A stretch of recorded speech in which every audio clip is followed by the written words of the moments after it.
नमस्कार। सुहाना सफ़र विद कल्पना में आप सभी का स्वागत है। आज की हमारी कहानी का नाम है तगादा, जिसके लेखक हैं मुंशी प्रेमचंद्र जी। तो चलिए कहानी शुरू करते हैं।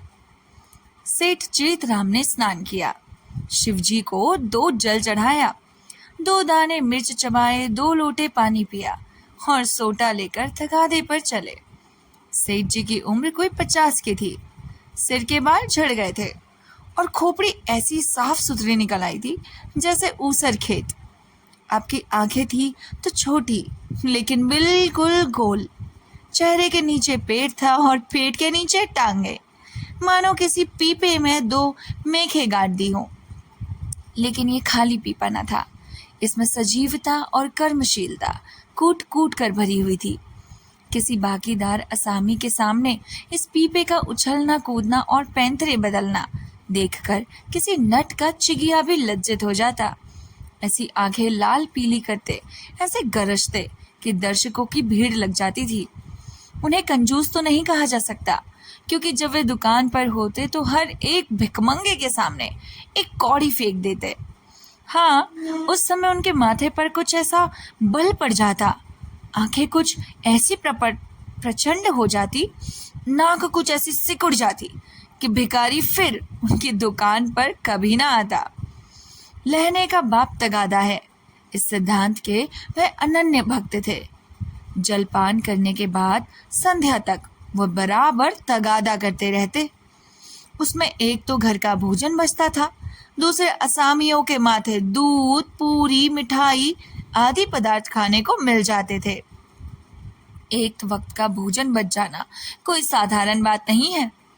एक भोजन का एक आना भी रख ले तो केवल इसी मद में उन्होंने अपने 30 वर्षों के महाजनी जीवन में कोई 800 रुपए बचा लिए थे। फिर लौटते समय दूसरी बेला के लिए दूध, दही, तेल, तरकारी, उपले, ईंधन ये सब भी मिल जाते। बहुधा संध्या का भोजन भी ना करना पड़ता, इसलिए तकादे से ना चूकते थे। आसमान फटा पड़ता हो, आग बरस रही हो, आंधी आती है, पर सेठ जी प्रकृति के अटल नियम की भांति तगादे पर जरूर निकल जाते हैं। सिठानी ने पूछा, अजी सुनते हो भोजन? हाँ? सेठ जी ने गरज कर कहा, नहीं। ओहो, तो सांझ का तो खाकर जाइएगा, आने पर देखी जाएगी। सेठ जी के एक किसान पर 5 रुपए आते थे। 6 महीने से दुष्ट ने सूद प्याज कुछ ना दिया था और ना कभी कोई सौगात लेकर हाजिर हुआ। उसका घर 3 कोस से कम ना था, इसलिए सेठ जी टालते आते थे। आज उन्होंने उसी गांव चलने का निश्चय कर लिया। आज बिना दुष्ट से रुपए लिए ना मानूंगा, चाहे कितना ही रोए घिघियाए। मगर इतनी लंबी पैदल यात्रा करना निदास्पद था। लोग कहेंगे नाम बड़े और दर्शन थोड़े, कहलाते सेठ, चलते हैं पैदल, इसलिए मंथर गति से इधर उधर ताकते, राहगीरों से बातें करते चले जाते थे कि लोग समझे वायु सेवन करने जा रहे हैं। सहसा एक खाली इक्का उनकी तरफ जाता हुआ मिल गया। इक्केवान ने पूछा, कहाँ लाला, कहाँ जाना है? सेठ जी ने कहा, जाना तो कहीं नहीं है, 2 परख तो और है, लेकिन लाओ बैठ जाएं। इक्के वाले ने चुपती हुई आंखों से सेठ जी को देखा। सेठ जी ने भी अपनी लाल आंखों से उसे घूरा। दोनों समझ गए आज लोहे के चने चबाने पड़ेंगे। इक्का चला। सेठ जी ने पहला वार किया, कहाँ घर है मियाँ साहब? घर कहाँ है हुजूर, जहाँ पढ़ रहूं वहीं घर है। जब घर था तब था, अब तो बेघर बेदर हूँ, और सबसे बड़ी बात यह है कि बेपर हूँ। तकदीर ने पर काट लिए, लंडूरा बनाकर छोड़ दिया। मेरे दादा नवाबी में चकलेदार थे, 7 जिले के मालिक, जिसे चाहे तोप दम कर दे, फांसी पर लटका दे। निकलने के पहले लाखों की थैलियां नजर चढ़ जाती थी हुजूर। नवाब साहब भाई की तरह मानते थे। एक वह दिन थे, एक दिन यह है कि हम आप लोगों की गुलामी कर रहे हैं। हाँ, दिनों का फेर है और कुछ नहीं। सेठ जी को हाथ मिलाते ही मालूम हो गया पक्का फिक्यात है, अखाड़ेबाज। इससे पेश आना मुश्किल है। पर अब तो कुश्ती बच गई, अखाड़े में उतर पड़े थे। बोले, तो यह कहो कि बादशाही घराने के हो। यह सूरत ही गवाही दे रही है। दिनों का फेर है भाई, सब दिन बराबर नहीं जाते। हमारे यहाँ लक्ष्मी को चंचला कहते हैं, बराबर चलती रहती हैं। आज मेरे घर, कल तुम्हारे घर। तुम्हारे दादा ने रुपए तो खूब छोड़े होंगे। अरे सेठ, उस दौलत का तो कोई हिसाब ही ना था। ना जाने कितने तहखाने भरे हुए थे, बोरों में सोने चांदी के डले रखे थे, जवाहरात टोकरियों में भरे पड़े थे। एक एक पत्थर 50-50 लाख का। दमक दमक ऐसी थी कि चिराग मात जाए। अरे मगर तकदीर भी तो कोई चीज है। इधर दादा का 40वां हुआ, उधर नवाबी बुर्द हुई। सारा खजाना लुट गया। छकड़ों पर लाद लाद कर लोग जवाहरात ले गए। फिर भी घर में इतना बच रहा था कि अब्बा जान ने जिंदगी भर ऐश किया। ऐसा ऐश किया कि क्या कोई भुकवा करेगा? अरे कोई ना कर पाए। 16 कहारों के सुखपार पर निकलते थे, आगे पीछे चौबदार दौड़ते चलते थे। फिर भी मेरे गुजर भर को उन्होंने बहुत छोड़ा। अगर हिसाब किताब से रहता तो आज भला आदमी होता, लेकिन रईस का बेटा रईस ही तो होगा। एक बोतल चढ़ाकर बिस्तर से उठता था, रात रात भर मुजरे होते रहते थे। क्या जानता था एक दिन ये ठोकरें खानी पड़ेंगी। सेठ बोले, अरे अल्लाह मियाँ का शुक्र करो भाई कि ईमानदारी से अपने बाल बच्चों की परवरिश तो करते हो। नहीं तो हमारे तुम्हारे कितने ही भाई दिन रात कुकर्म करते हैं, फिर भी दाने दाने को मोहताज रहते हैं। ईमान से सलामती चाहिए। नहीं, दिन तो सभी के कट जाते हैं। दूध रोटी खाकर कटे तो क्या, सूखे चने चबाकर कटे तो क्या, बड़ी बात तो ईमान है। मुझे तो तुम्हारी सूरत देखते ही मालूम हो गया था कि नीयत के साफ सच्चे आदमी हो। बेईमानों की तो सूरत से ही फटकार बरसती है। इक्कर वाले ने कहा, सेठ जी आपने ठीक कहा कि ईमान सलामत रहे तो सब कुछ है। आप लोगों से 4 पैसे मिल जाते हैं, वही बाल बच्चों को खिला पिला कर पढ़ रहा हूँ। हुजूर और इक्के वाले को देखिए, कोई किसी मर्ज में मुतब्बिला है, कोई किसी मर्ज में। मैंने तो तौबा बोला है, ऐसा काम ही क्यों करे कि मुसीबत में फंसे। बड़ा कुनबा है हुजूर, माँ है, बच्चे हैं, कई बेवाएं हैं, और कमाई यही इक्का है। फिर भी अल्लाह मियाँ किसी तरह निभाए जाते हैं। सेठ ने बोला, हाँ वह बड़ा कारसाज है खान साहब, तुम्हारी कमाई में हमेशा बरकत होगी। इक्के वाले ने कहा, हुजूर आप लोगों की मेहरबानी चाहिए। भगवान की मेहरबानी चाहिए, तुमसे खूब भेंट हो गई। मैं इक्के वालों से बहुत घबराता हूँ, लेकिन अब मालूम हुआ अच्छे बुरे सभी जगह होते हैं। तुम्हारे जैसा सच्चा दीनदार आदमी मैंने नहीं देखा। कैसी साफ तबीयत पाई है तुमने, वाह। सेठ जी की ये लच्छेदार बातें सुनकर इक्के वाला समझ गया कि महाशय परले सिरे के बैठकबाज हैं। यह सिर्फ मेरी तारीफ करके मुझे चकमा दिया चाहते हैं। अब और किसी पहलू से अपना मतलब निकालना चाहिए। इनकी दया से तो कुछ ले मरना मुश्किल है, शायद इनसे भय से कुछ ले मरूं। बोला, अब मगर लाला यह न समझिए कि मैं जितना सीधा और नेक नजर आता हूँ उतना सीधा और नेक हूँ। नेकों के साथ नेक हूँ, लेकिन बुरों के साथ पक्का बदमाश हूँ। यूं कहिए आपकी जूतियां सीधी कर दूं, लेकिन किराए के मामले में किसी के साथ रियायत नहीं होता। रियायत करूं तो खाऊं क्या। सेठ जी ने समझा था इक्के वाले को हत्थे पर चढ़ा लिया, अब यात्रा निर्विघ्न और निःशुल्क समाप्त हो जाएगी। लेकिन यह अलाप सुना तो कान खड़े हो गए। बोले, अब भाई रुपये पैसले के मामले में मैं भी किसी से रियायत नहीं करता, लेकिन कभी कभी जब यार दोस्तों का मामला आ पड़ता है तो झक मारकर दबना ही पड़ता है। तुम्हें भी कभी कभी बल खाना ही पड़ता होगा। दोस्तों से बैमू रौफती तो नहीं की जाती। इक्के वाले ने रूखेपन से कहा, मैं किसी के साथ मुरौवत नहीं करता। मुरौवत का सबक तो उस्ताद ने पढ़ाया ही नहीं। एक ही चंचल हूँ, मजाल क्या कि कोई एक पैसा दबा ले। घरवाली तक को तो मैं एक पैसा देता नहीं, दूसरों की बात ही क्या है। और इक्के वाले अपने महाजन की खुशामद करते हैं, उनके दरवाजे पर खड़े रहते हैं। यहाँ महाजनों को भी धता बताता हूँ, सब ने मेरे नाम को रोते हैं। रुपए लिए और साफ डकार गया। देखे अब कैसे वसूल करते हो। बच्चा नालिश करो, घर में क्या धरा है जो ले लोगे। सेठ जी को मानो जड़ुई चढ़ गई। समझ गए ये शैतान बिना पैसे लिए ना मानेगा। जानते कि ये विपत्ति गले पड़ेगी तो भूल कर भी इक्के पर पाँव न रखते।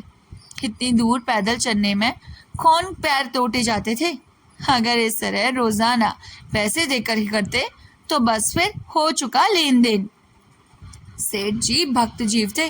शिव जी को जल चढ़ाने में जब से होश संभाला एक नागा भी ना किया। क्या भक्त वत्सल शंकर भगवान इस अवसर पर मेरी सहायता न करेंगे। इष्ट देव का सुमरन करके बोले, खा साहब और किसी से चाहे न दबो, पर पुलिस से तो दबना ही पड़ता होगा, वह तो किसी के सगे नहीं होते। इक्के वाले ने कहा, मारा कभी नहीं, उनसे उल्टे और कुछ ना कुछ वसूल करता हूँ। जहाँ कोई शिकार मिला झट सस्ते भाड़े बिठाता हूँ और थाने पर पहुंचा देता हूँ। किराया भी मिल जाता है और इनाम भी। क्या मजाल कि कोई बोल सके लाइसेंस नहीं लिया आज तक। मजे में सदर में इक्का दौड़ाता फिरता हूँ, कोई साला चू नहीं कर सकता। मेलों ठेलों में अपनी खूब बनाती है, अच्छे अच्छे माल चुनकर कोतवाली पहुंचाता हूँ। वहां कौन सी दाल गलती है, जिसे चाहे रोक ले 1 दिन 2 दिन 3 दिन, बस 20 बहाने हैं। कह दिया शक था कि यह औरत को भगा लिए जाता है, फिर कौन बोल सकता है। साहब भी छोड़ना चाहे तो नहीं छोड़ सकते। मुझे सीधा ना समझिएगा, एक ही हरामी हूँ। सवारियों के पहले किराया तय नहीं करता, ठिकाने पर पहुंचकर 1 के 2 लेता हूँ। जरा भी चीज चपड़ किया तो आसीन चढ़ा, पैंतरे बदल कर खड़ा हो जाता हूँ। फिर कौन है जो सामने ठहर सके। सेठ जी को रोमांच हो गया। हाथ में एक सोटा तो था, पर उसका व्यवहार उन्हें कुछ अलग लग रहा था। शक्ति का अभाव था। आज बुरे फंसे, ना जाने किस मनहूस का मुंह देखकर घर से चले थे। कहीं ये दुष्ट उलझ पड़े तो 10-5 दिन हल्दी सूंठ पीना पड़े। अब से भी कुशल है, यहाँ उतर जाऊं, जो बच जाए वही सही। भीगी बिल्ली बनकर बोले, अच्छा अच्छा, अब रोक लो खान साहब, मेरा गांव आ गया।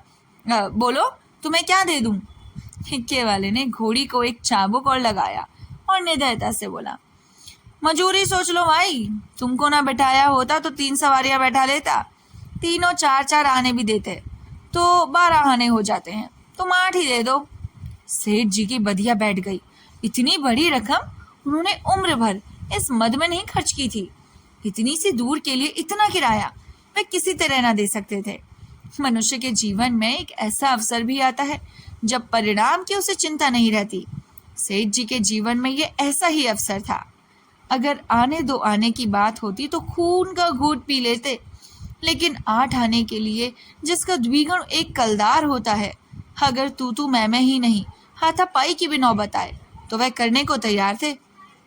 यह निश्चय कर वो दृढ़ता के साथ बैठे रहे। सहसा सड़क के किनारे एक झोपड़ा नजर आया। इक्का रुक गया। सेठ जी उतर पड़े और कमर से एक दुवन्नी निकालकर इक्केवान की ओर बढ़ाई। इक्केवान ने सेठ जी के तेवर देखे तो समझ गया ताव बिगड़ गया है। चाशनी कड़े होकर कठोर हो गई। अब वह दांत से लड़ेगी। इसे चुम्बल करके मिठास का आनंद लिया जा सकता है। नम्रता से बोला, मेरी ओर से इसकी रेवड़ियां लेकर बाल बच्चों को खिला दीजिएगा, अल्लाह आपको सलामत रखे। सेठ जी ने एक आना और निकाला और बोले, बस अब जबान ना हिलाना, एक भी कौड़ी पैसी ना दूंगा। इक्के वाला बोला, नहीं मालिक, आप ही ऐसा कहेंगे तो हम गरीबों के बाल बच्चे कहाँ से पलेंगे। हम लोग भी आदमी पहचानते हैं हुजूर। इतने में झोपड़ी में से एक स्त्री गुलाबी साड़ी पहने पान चबाती हुई निकल आई और बोली, आज बड़ी देर लगाई। यकायक सेठ जी को देखकर, अच्छा आज लाला जी तुम्हारे इक्के पर थे, फिर आज तुम्हारा मिजाज काहे को मिलेगा। एक चेहरे शाही तो मिली ही होगी, इधर बढ़ा दो सीधे से। यह कहकर वह सेठ जी के समीप आकर बोली, आराम से चरपहिया पर बैठो लाला, बड़े भाग थे कि आज सवेरे सवेरे आपके दर्शन हुए। उसके वस्त्र मंद मंद महक रहे थे। सेठ जी का दिमाग ताजा हो गया। उसकी ओर कनखियों से देखा। औरत चंचल, बाकी कटीली, तेज तर्रार थी। सेठानी जी की मूर्ति आंखों के सामने आ गई। भद्दी, थल थल, पिल पिल, पैरों में बेवाई फटी हुई, कपड़ों से दुर्गंध उड़ती हुई। सेठ जी नाम मात्र को भी रसिक न थे, पर इस समय आंखों से हार गए। आंखों को उधर से हटाने की चेष्टा करके चारपाई पर बैठ गए। अभी कोस भर की मंजिल बाकी है, इसका ख्याल भी ना रहा। स्त्री एक छोटी सी पंखियां उठा लाई और सेठ जी को झलने लगी। हाथ की प्रत्येक गति के साथ सुगंधा का एक झोंका आकर सेठ जी को उन्मुख करने लगा। सेठ जी ने जीवन में ऐसा उल्लास कभी अनुभव ना किया था। उन्हें प्राय सभी घृणा से दृष्टि होती थी। चोला मस्त हो गया। उसके हाथ से पंखियां छीन लेनी चाहिए। तुम्हें कष्ट हो रहा है? लाओ मैं झल लूं। ये कैसी बात है लाला जी? आप हमारे दरवाजे पर आए, क्या इतनी खातिर बिना करने दीजिएगा? और हम किस लायक हैं? इधर कहीं दूर जाना है? अब तो बहुत देर हो गई, कहाँ जाइएगा? सेठ जी ने पापी आंखों को फेर कर कहा और पापी मन को दबा कर कहा, अब यहाँ से थोड़ी दूर पर ही गांव है, वहीं जाना है। सांझ को इधर से ही लौटूंगा। सुंदरी ने प्रसन्न होकर कहा, तो फिर आज यहीं रहिएगा, सांझ को फिर कहाँ जाइएगा? एक दिन घर के बाहर की हवा भी खाइए, फिर ना जाने कब मुलाकात हो। इक्के वाले ने आकर सेठ जी के कान में कहा, पैसे निकालिए तो दाने चारे का इंतजाम करूं। सेठ जी ने चुपके से ठन्नी निकाल कर दे दी। इक्के वाले ने फिर पूछा, आपके लिए कुछ मिठाई ले आऊं? यहाँ आपके लायक मिठाई तो क्या मिलेगी, हाँ मुंह मीठा हो जाएगा। सेठ जी बोले, मेरे लिए कोई जरूरत नहीं, हाँ बच्चों के लिए 4 आने की मिठाई लेवाते हैं ना। चवन्नी निकालकर सेठ जी ने उसके सामने ऐसे गर्व से फेंकी, मानो इसकी उसके सामने कोई हकीकत नहीं। सुंदरी के मुंह का भाव तो देखना चाहते थे, पर डरते थे कि कहीं वे यह ना समझे कि लाला चवन्नी क्या दे रहे हैं, मानो किसी को मोल ले रहे हैं। इक्के वाला चवन्नी उठाकर जा ही रहा था। सुंदरी ने कहा, सेठ जी की चवन्नी लौटा दो। लपक कर उठा ली, शर्म नहीं आती? यह मुझसे रुपया ले लो, 8 आने की ताजी मिठाइयां बनवा कर लाओ। उसने रुपया निकाल कर फेंका। सेठ जी मारे लाज के गड़ गए। इस एक इक्केवान की भटियारिन, जिसकी टके की भी औकात नहीं, इतनी खातिरदारी करे कि उसके लिए पूरा रुपया निकाल कर दे दिया। यह भला वे कैसे सह सकते थे? बोले, अब नहीं नहीं, यह नहीं हो सकता, तुम अपना रुपया रखो। रसिक आंखों को तृप्त करके, मैं रुपया दिए रहता हूँ, यह लो 8 आने की ले लेना। इक्केवान तो उधर मिठाई और दाने चारे की फिक्र में चला। इधर सुंदरी ने सेठ से कहा, वह तो अभी देर में आएगा लाला, तब तक पान तो खाओ। सेठ जी ने इधर उधर ताक कर कहा, यहाँ तो कोई तंबोली नहीं है।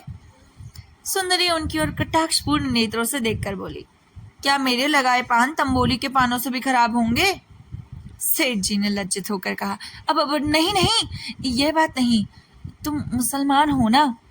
सुंदरी ने विनोदमय आग्रह से कहा, खुदा की कसम, इस बात पर मैं तुम्हें पान खिलाकर छोड़ूंगी। यह कहकर उसने पान दान से एक बीड़ा निकाला और सेठ जी की तरफ चली। सेठ जी ने 1 मिनट तक तो हाँ हाँ किया, फिर दोनों हाथ बढ़ाकर उसके हटाने की चेष्टा की, फिर जोर से दोनों ओंठ बंद कर लिए। पर जब सुंदरी किसी तरह ना मानी तो सेठ जी अपना धर्म लेकर बेतहाशा भागे। सोटा वहीं चारपाई पर रह गया। 20 कदम पर जाकर आप रुके और हाफ कर बोले, हाँ देखो, इस तरह किसी का धर्म नहीं लिया जाता। हम लोग तुम्हारा छुआ हुआ पानी पी ले तो धर्म नष्ट हो जाएगा। सुंदरी ने फिर दौड़ाया। सेठ जी फिर भागे। इधर 50 वर्ष से उन्हें इस तरह भगाने का अवसर न पड़ा था। धोती खिसक कर गिरने लगी, मगर इतना अवकाश न था कि धोती बांध ले। बेचारे धर्म के कंधों पर रखे दौड़े चले जाते थे। ना मालूम कब कमर से रुपयों का बटुआ खिसक पड़ा। जब एक 50 कदम पर फिर रुके, धोती ऊपर उठाई तो बटुआ नदारद। पीछे मुड़कर देखा, सुंदरी हाथ में बटुआ लिए उन्हें दिखा रही थी और इशारे से बुला रही थी। मगर सेठ जी को धर्म रुपये से कहीं ज्यादा प्यारा था। 2-4 कदम चले फिर रुक गए। यकायक धर्म बुद्धि ने डांट बताई, थोड़े रुपए के लिए धर्म छोड़ देते हो, रुपए बहुत मिलेंगे, धर्म कहाँ मिलेगा। यह सोचते हुए वे अपनी राह चले, जैसे कोई कुत्ता झगड़ालू कुत्तों के बीच से आहत दुम भुगाए भागा जाता हो और बार बार फिर कर पीछे देखता हो कि कहीं वो दुष्ट आ तो नहीं रही। और ये हो गई कहानी हमारी यहीं पर ही खत्म। वही मुझे तो लगता है कि इन लोगों ने ना प्लानिंग की होगी कि भैया सेठ जी को यहाँ लेकर आएंगे, उनसे पहले तो रुपया निकलवाएंगे और बाद में उन्हें इतना भगा भगा कर मारेंगे कि सेठ जी अपना बटवा खुद ही छोड़ देंगे। देख रहे हो, तो आप लोगों को क्या लगता है किसकी जीत हुई है, इक्के वाले की या फिर सेठ जी की? सेठ जी ने जिंदगी भर तगादा किया, लेकिन क्या मिला? कुछ भी नहीं। अपने धर्म को बचाने के लिए पैसों को लात मार दी उन्होंने। मिलते हैं आपसे नेक्स्ट स्टोरी के साथ, तब तक के लिए अपना ख्याल रखिएगा और हाँ, हमारे चैनल को सब्सक्राइब करना बिल्कुल भी ना भूलिएगा। नमस्कार।